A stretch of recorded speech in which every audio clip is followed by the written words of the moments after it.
এ এবং বি একটি কাজ 12 দিনে করতে পারে। এ এবং বি একটি কাজ 12 দিনে করতে পারে। দুজনে কাজ শুরু করার পর কাজ শেষ হওয়ার কিছুদিন আগে এ কাজ ছেড়ে দেয় এবং কাজ শেষ হতে 16 দিন সময় লাগে। যদি এ একা কাজটি 21 দিনে করতে পারে, এ একা কাজটি কদিনে করছে? 21 দিনে করছে। তবে কাজ শেষ হওয়ার কতদিন আগে এ কাজ ছেড়ে দেয়? তাহলে এদের লসাগু কত? এদের লসাগু হচ্ছে 84। এটা হচ্ছে টোটাল ওয়ার্ক, এটা হচ্ছে টাইম।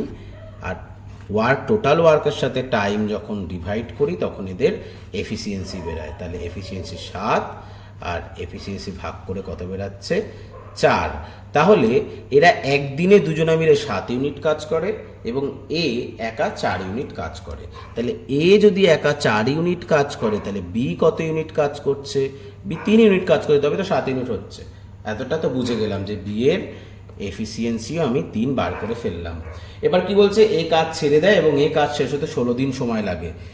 যদি এ একা কাজটি শেষ করতে হবে। আচ্ছা, বি কিন্তু কাজ ছাড়েনি, বি পুরো কাজ করেছে। তাহলে বি এর এফিসিয়েন্সি কত? 3 এবং কাজ শেষ হচ্ছে কত দিনে? 16 দিনে।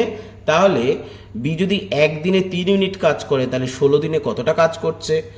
48 ইউনিট কাজ করছে, 48 অংশ। মোট টোটাল ওয়ার্ক কত?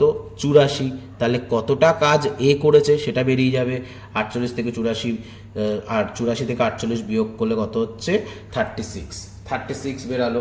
তার মানে এ এতটা অংশ কাজ করেছে। তাহলে এ একদিনে 4 ইউনিট কাজ করে, তাহলে 36 অংশ কাজ করতে কত দিন নিয়েছে? 9 দিন কাজ করেছে। এ তার মানে 9 দিন কাজ করেছে। তার মানে কি প্রশ্ন কি বলেছে? তবে কাজ শেষ হওয়ার কতদিন আগে এ কাজ ছেড়ে দিয়েছে? কাজ শেষ হয়েছে 16 দিন আর এ 9 দিন কাজ করেছে। তাহলে কতদিন আগে কাজ ছেড়ে চলে গেছে? কাজ শেষ হওয়ার 7 দিন আগে। অপশান এ সঠিক উত্তর।